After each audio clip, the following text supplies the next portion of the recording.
Во културно-информативниот центар Скопје се отвори самостојната изложба Глаголички откровенија на сликарот Томе Даневски. Изложбата е дел од проектот Под исто платно на Сдруженијата Абилитисти Зета за лица со попреченост. Проектот има многу едноставна и благородна идеја да создаде простор каде уметниците со и без попреченост еднакво ќе учествуваат, ќе создаваат и изложуваат и културата ќе биде достапна за сите во секоја смисла на зборот. Оваа изложба е во организација на Абилитисти на Зета, а се реализира во склоп на проектот Под исто платно, инклузија низ уметноста. Оваа активност е поддржана во рамки на програмата Култура за развој, поддржана од владата на Швајцарија и имплементирана од Хартефакт. Ние како организации се занимаваме со едукација, вработување, инклузија и спојување на лицата со попреченост преку културата. Културата е мостот која што најлесно да ги обедини сите различности и токму таму и потекна идејата да направиме неколку изложби каде што уметници со и без попреченост заедно ќе творат и заедно ќе имаат можност да се представат пред пошироката публика и јавност во национални установи, културни домови, кои што ќе може да ги изложат своите дела. Со оваа изложба се затвора циклусот изложби Под исто платно. Првата изложба беше во Тетово на 1 ноември од автор Тома Димовски, лице со попреченост, која што се одржа во една сосема необична атмосфера, затоа што тоа беше една стара напуштена фабрика, каде што млади луѓе од Тетово ја трансформирале во хаб, кој што беше целосно пристапен. Втората изложба на уметница Роза Мојсовска ја направивме во уметничка галерија Амам во Гевгелија и беше насловена Цветна градина.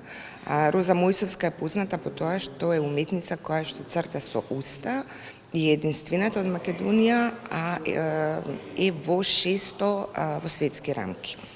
И оваа третата, изложбата Глаголички откровенија на Томе Даневски, која што е овдека во Скопје, во културно-информативниот центар и е уникатна по тоа, не само по делата кои што можете да ги видите денеска, туку по тоа што на секое дело има аудио QR код, каде што авторот го објаснува делото, каде што и на тој начин лица со оштетен вид веќе има пристап до визуелната уметност.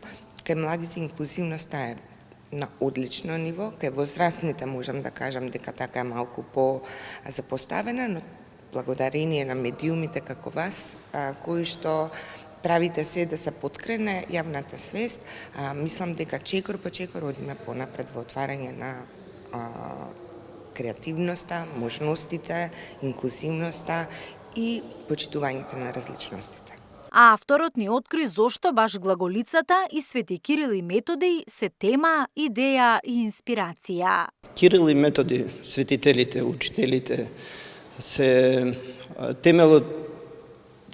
темелотворници или основоположници на словенската писменост, на словенската култура, на словенската духовност, затоа што преку глаголицата всушност тек тогаш граѓаните на овие простори имат можност директно да го сведочат Светото писмо и светите списи. Меѓутоа, преку глаголицата всушност тие не ни приложуваат на нас само букви. Тие ни го дават до знаење и до значење нашиот идентитет, нашата култура, нашата можност за творење. Во таа насока бев исклучително инспириран и целта ми беше да направам еден спој од значајните историски факти од минатото преку модернизмот, односно мојот малку поинаков пристап во творење на уметнички дела. Се обидов да ја абсолвирам енергијата од творците на глаголицата, од самата глаголица, вметнувајќи свој дух, своја енергија во сето тоа, Мислам дека успешно е завршена таа приказна. Се надевам дека овој концепт, оваа едиција ќе продолжи по патот на светителите да биде видена, да биде осознаена, затоа што всушност ова е еден од начините на покажување, на докажување или потенцирање на нашиот идентитет, на нашата култура, на нашето значење во овие простори преку историските факти кои се непобитни за нас и пред нас, кои ќе тек доаѓаат други. Посетителите ќе можат до следната недела да ги погледнат делата од изложбата Глаголички откровенија. Дела се вкупно 28, од кои димензиски, да речем, од 2 метра на 1,30 м, најголемата, најмалата метар на 80, има еден диптих, работени се претежно со акрил на платно, со претходно специфично поставување на текстура и голем дел од нив се со завршен слој, би рекол, глазура со маслени бои, меѓутоа разредени за да дојде до некој композит и до некоја целина делот.